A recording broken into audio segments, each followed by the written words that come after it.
Look around. Half the men you know are alone, not because they're losers, not because they're broken, but because nobody, not psychologists, not coaches, not society, gives them a straight answer about what's actually happening. Today, I'm giving you that answer. 11 real reasons why men over 35 end up living solo. And at the end, I'll tell you what the next 10 years are going to look like if nothing changes. Stay till the end. This is important. Reason 1. The checklist nobody can pass. Women today come into dating with a list: tall, 6 figures, emotionally available, ambitious, funny, present. The list goes on. And that's fine. People have standards. But here's what nobody says out loud: the man who checks all those boxes, he already has options. He's not sitting on a dating app waiting for you. He's busy. And the average man, who is decent, stable, kind, gets told he's not exciting enough. So men stop trying, not because they gave up on love, because they got tired of failing a test they didn't know they were taking. Reason 2. Men are ashamed to approach. This is something nobody in the psychology space wants to admit. Men have been told for years, don't approach women in public, it's harassment. Don't be too forward, it's creepy. Don't show interest too fast, you'll seem desperate. So what happens? Men freeze. They see a woman they find attractive, and instead of saying hello, they do nothing, because the risk of being publicly humiliated or labeled is too high. This isn't weakness. This is a rational response to a culture that punishes male initiative, and lonely men are the result. Reason 3. Their friends showed them what marriage looks like. Every man in his 30s and 40s has at least one friend who went through hell in a divorce, lost the apartment, pays child support, sees his kids on weekends, went from a full life to sleeping on a mattress in a rental with no furniture. You watch that happen to someone close to you, and unconsciously you build a wall.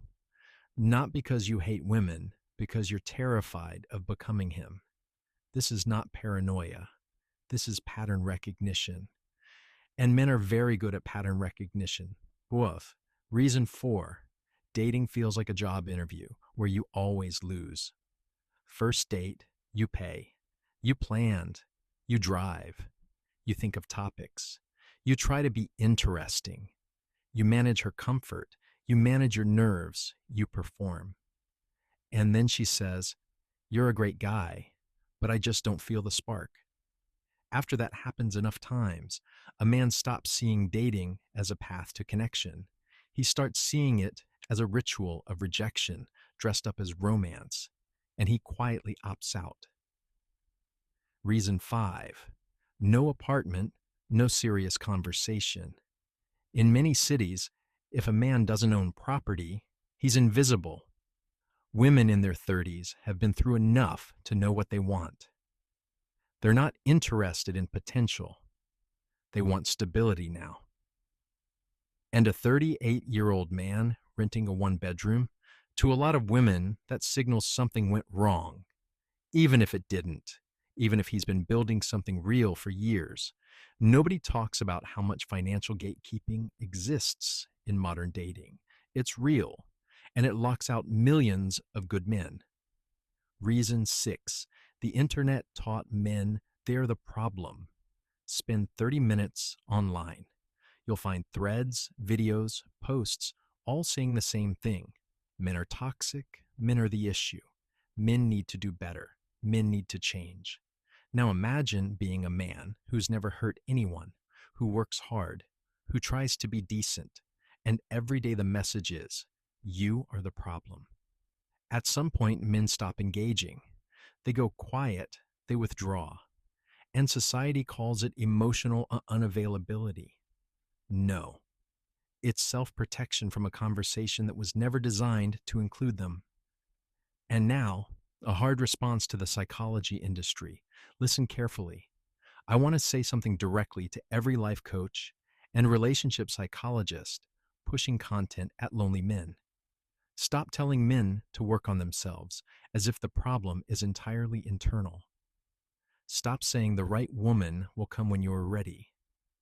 Stop selling the idea that male loneliness is a personal failure. Sometimes a man is alone because the system around him made partnership nearly impossible. That's not a mindset problem. That's a structural problem.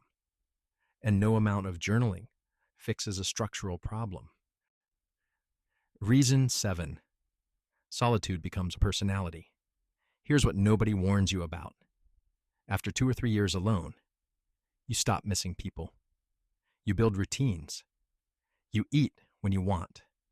Sleep when you want. Your apartment is yours. Your weekends are yours. Your money is yours. And then someone enters your life and suddenly everything is negotiation. And part of you, the honest part, wonders if it's worth it. This is how solitude becomes identity. Not a phase, a lifestyle. And breaking out of it requires more courage than most people realize. Reason 8. The fear that he'll lose himself. Men who've been through a serious relationship, especially a painful one, carry a specific fear. Not of heartbreak, of disappearing, of slowly becoming someone unrecognizable, of giving up hobbies, friends, opinions, of waking up 5 years in and not knowing who he is anymore. This fear keeps men at a distance, even when they want connection, because the last time they opened up fully, they lost themselves. And getting back took years. Reason 9. The terms of modern relationships are written by one side. Who decides when it's serious? Who decides where you live? Who decides about kids, timelines, roles? Who decides what counts as enough effort? In many modern relationships, these decisions skew heavily in one direction, and men feel it. They feel like they're entering a contract where the terms can change at any time, and the penalties are severe. That's not a paranoid fantasy. Ask any divorce attorney. The data is clear, and men read the data. Reason 10. Nobody comes for the man. A woman going through a breakup gets her friends, her family, support groups, therapists, entire online communities. A man going through the same thing gets, "Bro, you good?" and then silence. Male loneliness is one of the biggest mental health crises of our time, and the response from society is basically nothing, because men are expected to handle it quietly, alone, like always. Reason 11. Respect has left the building. There was a time when a man who worked, provided, stayed loyal, was respected for that. Now it's the bare minimum. It's expected. It earns him nothing.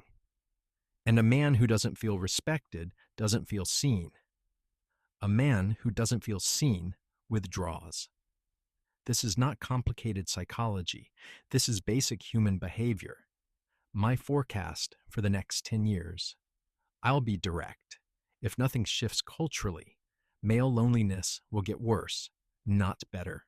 More men will choose solitude permanently. Birth rates will keep dropping. The dating market will become more polarized, more transactional, more exhausting for everyone. This isn't a threat, it's a consequence.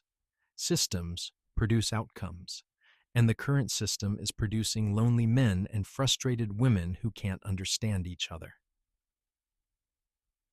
My message to men living alone right now: you're not broken, you're not a failure. You made rational decisions based on the information and the pain you had. That is not weakness, that is survival.